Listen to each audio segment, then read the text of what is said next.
Good afternoon, everyone. Welcome to the 2015-16 World Dairy Expo. Today's seminar, Phosphorus Trade-Offs in No-Till and a Possible Solution, is sponsored by Badgerland Financial. As a Farm Credit Association, Badgerland Financial has entered our 100th year of providing reliable and consistent credit to Wisconsin agriculture and rural communities. The speaker today is Dr. Clinton Church, research chemist, USDA ARS, and he's going to talk about manure management. This is something that every dairy producer encounters. Dr. Clinton Church will discuss where we are with manure management and where we are heading. Currently, no-till's benefits for soil loss are widely accepted, but there are some significant challenges with phosphorus.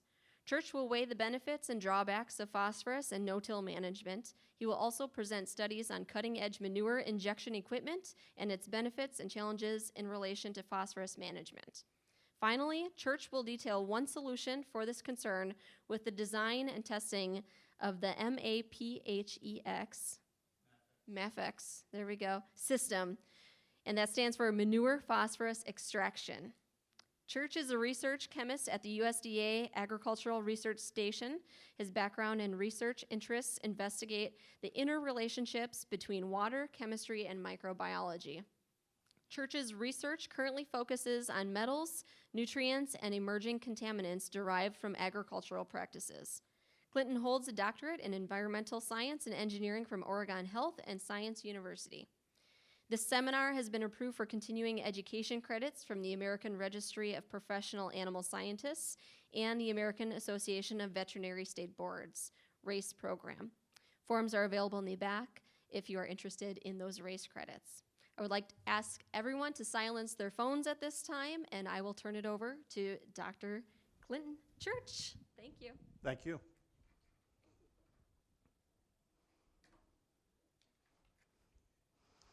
Okay.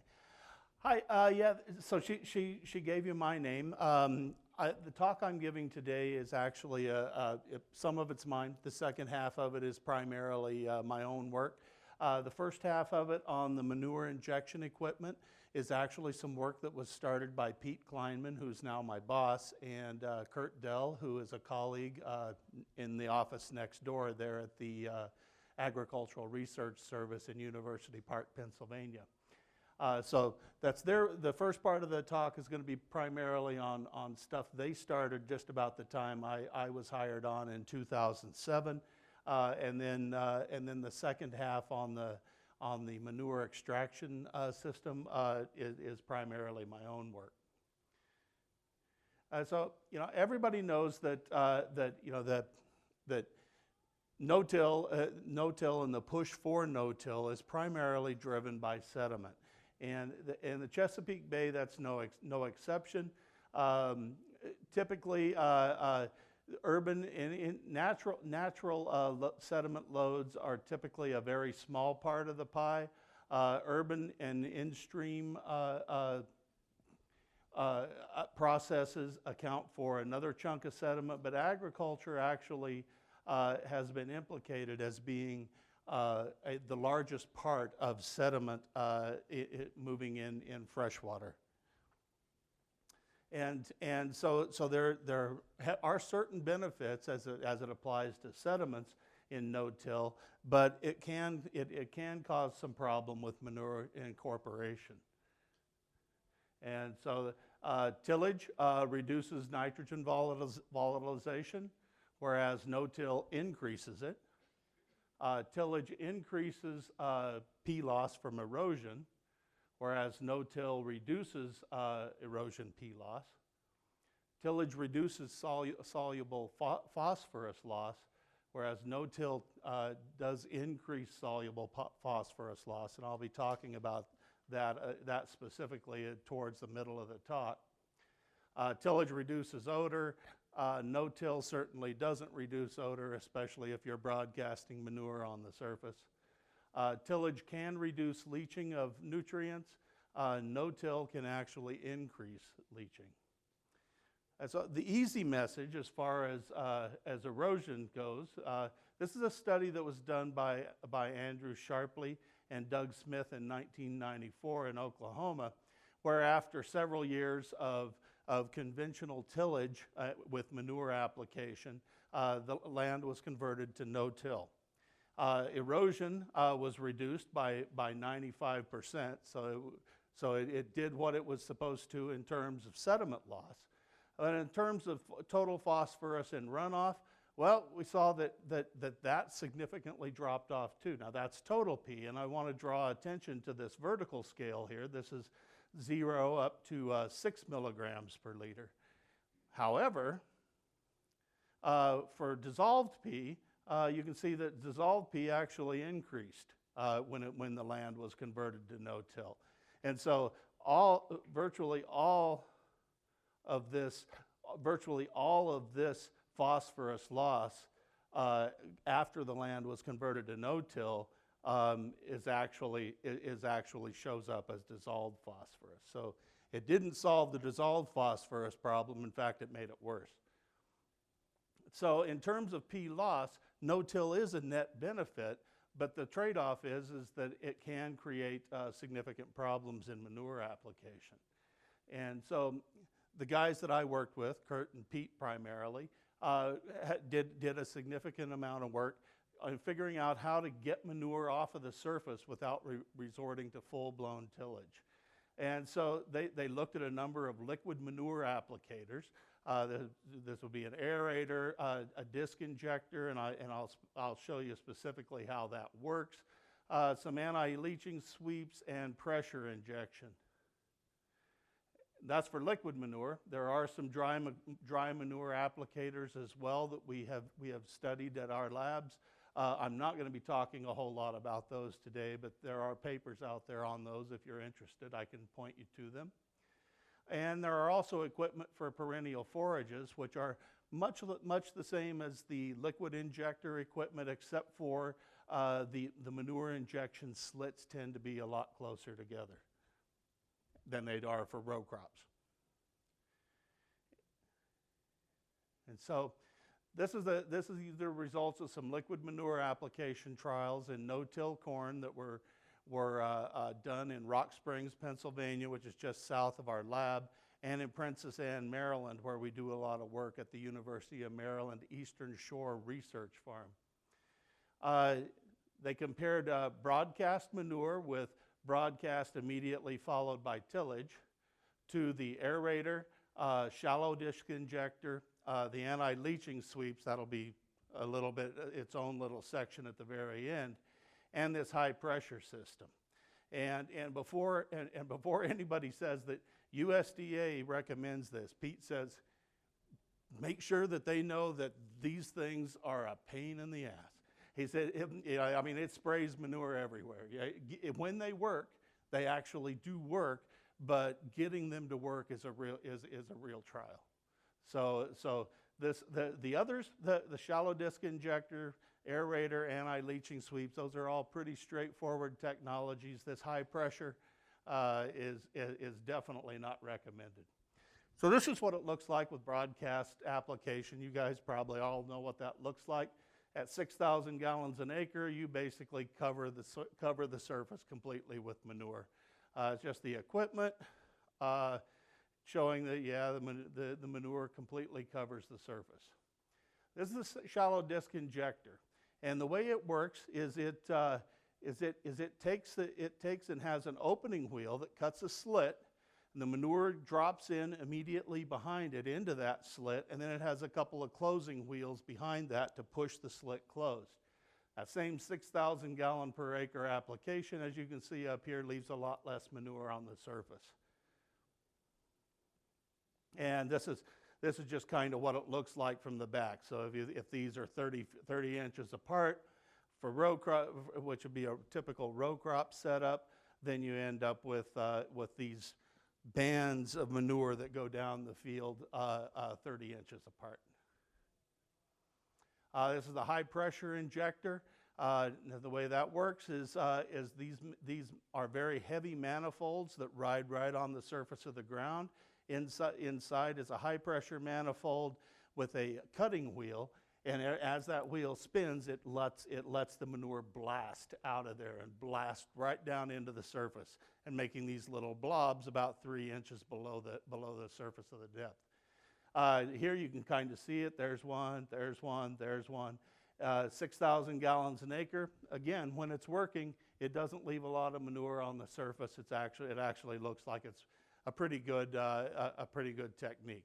And so, this would be what it looks like as it goes along. And here, if the blasters are 10 inches apart, you get these little rows of manure blasts going down your field. It's an aerator with banded manure. Basically, the aerator just goes along in front, pokes holes in the ground. The manure is applied behind that and fills up those holes as it goes along. At 6,000 gallons an acre, you can see that, yes, it does leave manure on the surface, but some of it at least is getting incorporated down below the surface depth.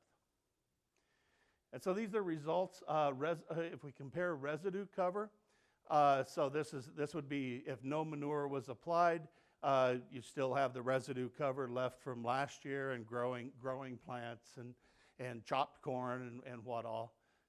And with manure, both the aeration and the surface application without tillage increases the residue found on the surface just from manure cover, whereas all of the others tend to decrease it even below the level that you would see from just what it was left. So it's not only pushing the manure down there, but it's also pushing some of the residue from last year and growth down below the surface of the ground as well.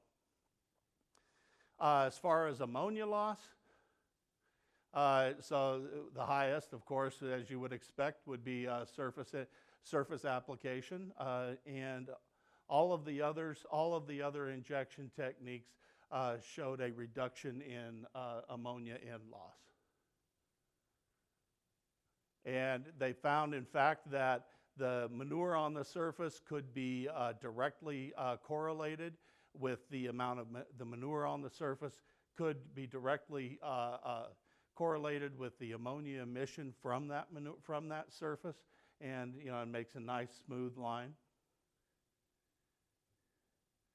And so the odor was similar but not quite identical to manure, and this is the way it was tested. We had these professional panel of smellers there are people that actually that's their job. I'm a manure smeller. And they put them out in the middle of a field, and then they plowed a circle around them 100 feet away from them, around them. And then they basically said, does this smell bad? Does it smell medium? Does it smell not so bad? And the results were similar to ammonia, but not quite exactly the same. Phosphorus actually followed the trend of ammonia. The more manure you had on the surface, the more dissolved phosphorus you found in runoff. So one point to make, though, however, is that science under a varying climate is usually not perfect. So this is what happened when they did the same experiment 2 years in a row. So in all cases, you can see that the 2006 year had less P in runoff than the 2007 year. But I mean, look over here at surface broadcast, and what happened that year was right after they applied manure, they had torrential rains for 3 weeks that caused a whole bunch of runoff.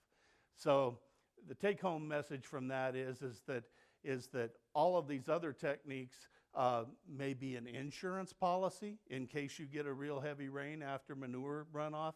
Because if you do have a heavy rain after manure application, you're going to probably lose all of the manure and all the phosphorus in that manure within a couple of weeks. So all of this information then was plugged into the integrated farm system model, and that was developed by Al Rotz, also in our office. And he developed this model that basically tries to take in everything and everything that happens on the farm, turn it into mathematical equations and say, you know, does this create a loss or a profit for the farmer? And so he actually has mathematical equations for everything that happens here on this slide. And this is what they found. So that in terms of production costs per cow, and he did a 25-year average, but this is reported on per cow per year basis. Really, no matter how you applied the manure, really your production costs were about the same. It cost you about the same. However, your net returns were a little bit different. You made a little bit more profit from surface injection.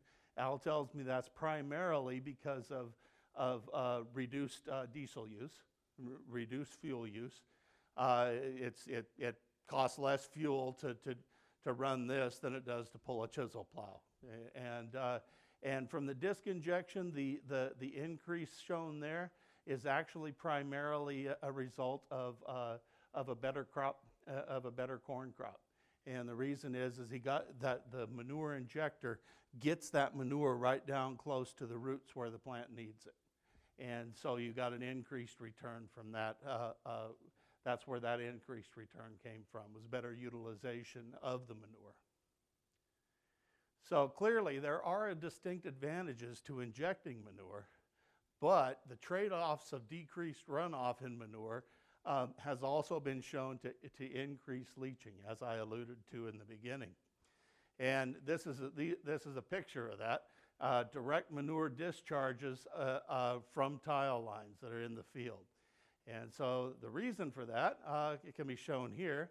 Here what they did was they went out and, this was M. Cipollito, went out and injected smoke into the tile line under a little bit of pressure, and they walked out in the field, and you can see the smoke coming right up out of the field. And so this is a picture of one of those little smoke holes right there. So that's a direct connection to that tile line. And they dug down and found out, well, that's caused by this root that was going right down there. So they followed that. They basically excavated this hole down and found out that this macropore flow was caused by roots that were connecting directly to tile drains. One way that we've tried to look at for stopping that macropore flow, that preferential flow, is these anti-leaching sweeps. And so this is the equipment. Functionally, the manure gets injected right here, and it works kind of like the manure injector. It opens a slit, and the manure gets injected right behind the slit. But then it's got these little wings that sit down underneath there that kind of churn the soil up about 8 inches deep. And so what happens is that it breaks that macropore connection. In other words, a pore that was going all the way down, well, now it gets chopped off. So this is an 8,000 gallon application, looking at it from the surface. And these are the results. So loss in leachate of total P from the anti-leaching sweeps, you can see that it was reduced. And in fact, it was reduced lower than if no manure was applied at all. And that's primarily because of this. This soil is really, really saturated in P. The Malick 3 of the Princess Anne, Maryland soil there at the research farm is like 350. And when the plant really only needs about 50, right? So there's way too much manure already in those soils, and the soils are kind of sandy clay, and so those anti-leaching sweeps really seem to be effective in not only reducing the manure that was just applied, but reducing P loss from manure that had been applied over the last 20, 30 years.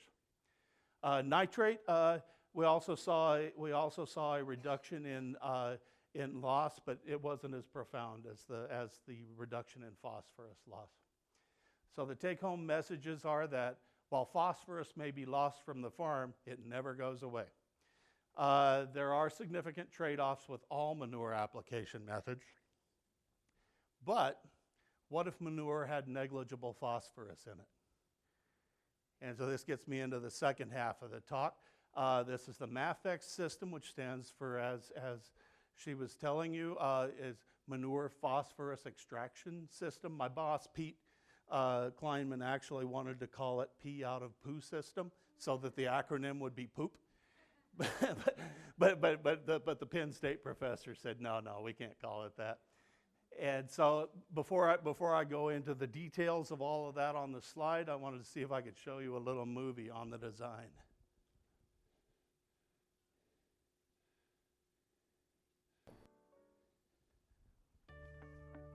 What we're looking at here is the manure monster. That is basically an auger press machine that removes the bulk solids. That effluent then gets passed through the centrifuge, which removes more solids, the finer solids, down to about 25 microns. This is the solids from the centrifuge dropping out, and those solids are nice and dry and stackable. And the liquids from the centrifuge fall into this second tank where the chemical treatment takes place. In this case, that's iron sulfate and a small amount of polymer. Once those are mixed, then the effluent goes into this autovac unit, which is a diatomaceous earth filter which slowly rotates. And the liquids then coming out of the diatomaceous earth filter are 96 to 99% free of phosphorus, and yet contain a significant amount of nitrogen, which is beneficial to the farmer for using for fertilizer.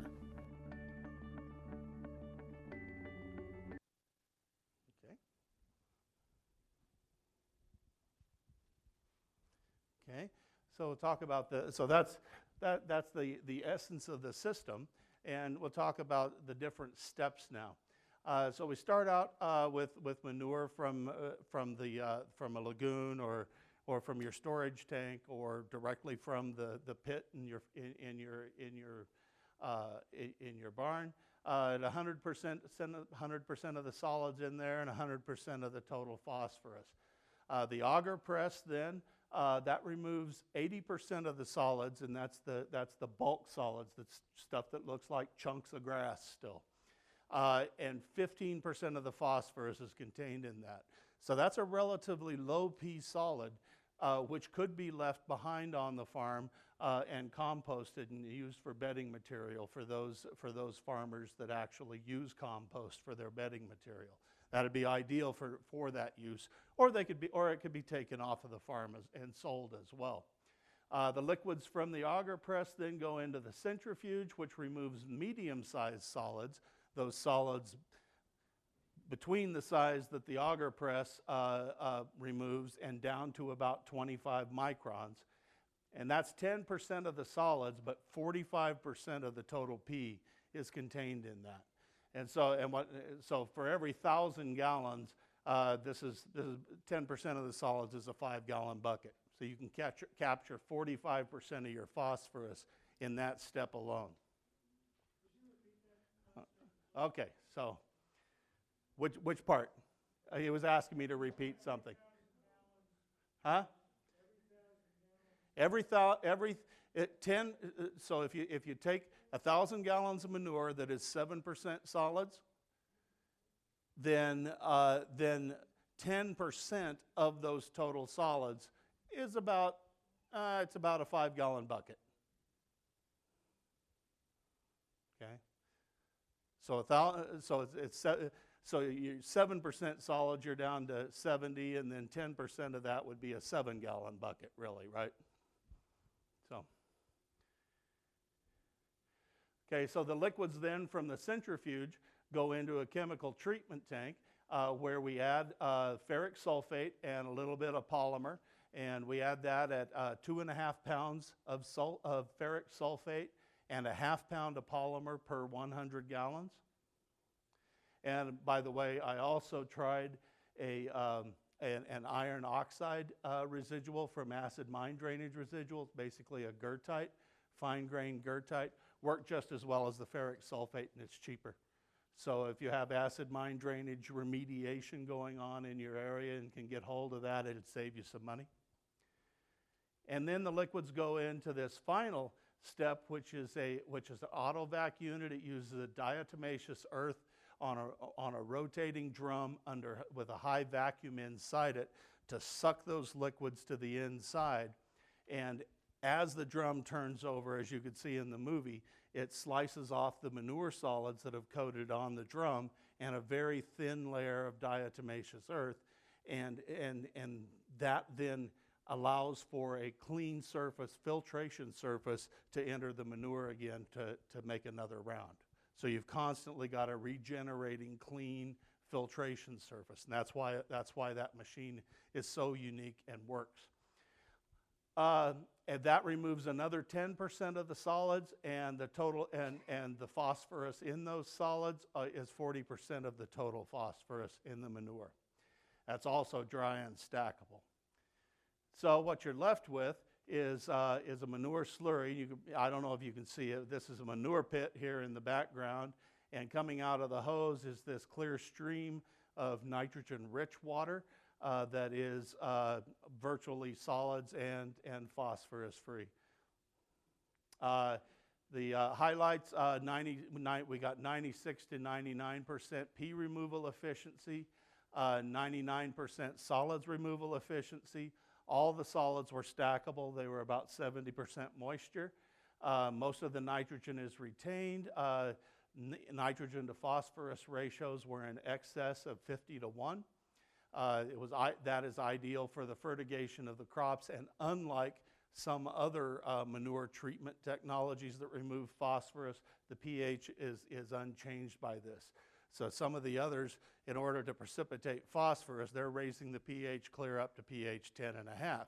Well, then you got to add acid to bring it back down before you can put it on your crops so you won't kill your crops. This stuff is ready to go. You didn't change the pH at all. Cost, on the other hand, for 1,000 cow dairy, cost you about $750. That would be on a per cow per year basis. That would be about $180 per cow, and that's the daily operating cost. And I am working on ways to get that down a little bit lower. However, at this $750 per day operating expense cost, I estimated that the solids from that, if you were to take all of the solids, not just the two high P solids, but if you blended all three solids together and sold them at the same rate that Home Depot charges for composted steer manure, it's about break even. So if you could get a retail price for that manure, you're basically at break even. And since then, so you can see those machines were significantly smaller than these. So what we did was we proved it was a concept and that it worked using small rental machines. And when we applied for a patent on that, and then we have since built a full-scale machine. This one uses 2 auger presses instead of 1, a larger centrifuge, and instead of a 2-foot by 2-foot diameter by 2-foot long auto vac, this one is 6-foot diameter by 6 feet long, and this will handle about 36,000 gallons per day. And we've just finished. Actually, I ran it one day last week, and so we're just starting tests on this full-scale system. Uses for the solids. As I said, composted bedding for the bulk solids can be used as composted bedding material. You could sell the high nutrient solids to organic farmers, mushroom growers, or bag it and sell it as retail. Another thing that we talked to a company that is currently using layer chicken manure to generate energy. And they said that basically if we took these solids from our process and dried them down to about 30% moisture, that there's more BTUs in those solids than there is in the layer manure that they're currently using. And so it would make an ideal feedstock for energy generation. And the third one would be innovative products, and I put this up here. Who out there has heard of cowpots? Isn't that the greatest idea in the world? Basically, this guy's taking these manure solids and he's making pressing them into these little peat pots that people plant their soils in, plant their tomatoes in, and then go put in their garden. And last I talked to him was about a year and a half ago. He said he's then now branched out so that he's also pressing in, as well as cow pots. He's now pressing them into these cardboard forms that, like your Samsung TV comes in, to keep it in situated in the box so it doesn't break. And he's actually making more money from his manure than he is from his milk. And he is looking at branching up and coming to the Midwest and starting up a new plant there and purchasing manure from local farmers where he sets up. So, innovative products. Current work, as I said, testing the full-scale system. We've got, I'm also working on a lower cost, full-scale on-farm treatment system. So in other words, this farm I'm thinking about and I'm working with, they already have a settling pond.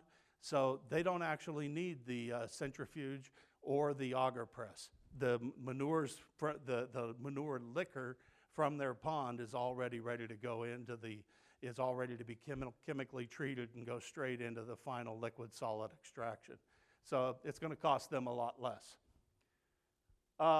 And we also have a research size system. Like I said, the one we rented was a 2x2. The full size one is a 6x6. We also have a 1x1, so it's the AutoVac unit is 1 foot diameter and 1 foot long. And our idea for that would be that we can use that to go around and do optimization and testing on individual farms and then recommend what size machine that they would probably need to handle their specific manure. And with that, I'll take questions.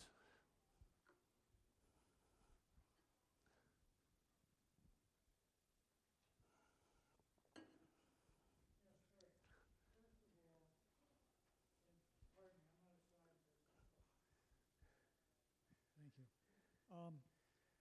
The phosphorus residues primarily sugar off with a liquid as opposed to the solids, correct? No. No. You know, actually, in the manure, like I show here, if the only thing you do is liquid solid separation with current technologies that farmers are already using, you know, some farmers already have an auger press or a screw press, same thing, and some larger farms even have a centrifuge. Well, if you only do that liquid solid separation, you can remove 60% of the phosphorus right there. That's all particulate phosphorus. So 60% of it is particulate phosphorus. We need to remove that to get out of the way of the chemistry that's going to take place first. And so then the chemistry then takes the dissolved phosphorus that's left that you can't get out by these conventional techniques, converts it into a particle so that the final system can take that particle out. Now, your estimated operating costs of $750 per day. That's what it is per right now. And 1,000 cow. Now, obviously the prototype is the first one to build is the most expensive one. Sure. But down the road, in your best estimations, what would that what would the system cost straight out, and then what is an approximate cost for the daily use of the chemicals or polymers? Okay. So Per 1,000 cows. So first, capital equipment cost. The full-size machine we got there built on 2 trailers is right at $410,000 worth of equipment by the time you get all the pumps to move manure around and generator to run it. Now, if you're building an on-farm one, you're not going to need a $60,000 generator, so you could save a little money there. If you already have an auger press, well, you can save $60,000 because two auger presses were $60,000 bucks. You know, but we're right at $410,000 in capital operating costs. Your daily operating cost is basically a function of how much solids are in your manure and how long you treat it, because most of your cost is in that diatomaceous earth filter. So of the $750, I think we had allowed $150 for labor and a tiny amount for the chemical treatment, but like $500 of that 750 was that filtration material. And so the work I'm doing right now in this winter is to see if that filtration material can be washed and reused. I think it can. If I can reuse, say, 90% of it, then I get the daily operating costs down to around, say, $150, $175 a day. At that point, the farmer's making a $200 a day profit from treating his manure. One final question. Not that there is a final question. Yeah. Could you look ahead 15 or 20 years and comment on phosphorus as a limiting factor in global food production? Well, back around 2007 when I started working, Pete was telling me, and Pete's my boss now, but he's a well-known worldwide phosphorus expert, just like Andrew Sharpley, who also came out of my lab. In fact, Andrew Sharpley's leaving our lab was why they needed a chemist, and they hired me. But anyway, Pete said that we were, at that time, it was estimated, a paper had just come out that estimated we were going to reach peak phosphorus in about 2030. Well, as it turns out, they found some more phosphorus in the Middle East, and it looks like peak phosphorus probably won't be reached for another 100 years. But it's being mined somewhere else other than the United States. Is that going to be a source of nutrient for us or not? We don't know. But 10 to 15 years down the road, as far as phosphorus, as far as us really needing that phosphorus, maybe not in 10, 15 years. In 25, 30 years, maybe we'll start, the cost of phosphorus will go up and up and up, and as we start approaching peak phosphorus, and it becomes harder to get and harder to mine. But the other side of the same equation, 10, 15, we are already working with a farmer down in Maryland that his soils are so phosphorus saturated. He has a limited land base, and he has 1,500 cows. And he has such a limited land base, and it's kind of a sandy material. It doesn't really like to hang on to phosphorus. He's been told by EPA that he's got 3 years to figure out what to do with his manure, or he has to shut down operation, because virtually 100% of the phosphorus from manure that he applies to his land ends up in the creek, because the soils are completely saturated already from years and years of manure application. So in a case like that, where your choice is go out of business, and he, by the way, is the same guy that has the settling pond, so he doesn't actually need the first 2 machines in this system. He only needs the autovac and the chemical treatment. And so he's the farmer I'm working with to design a low-cost system to keep him in business. So there is the phosphorus. So there's the phosphorus availability issue and needing it. That's maybe a 30-year problem, but some people have a right now problem of, I got too much phosphorus on my land already. Any others?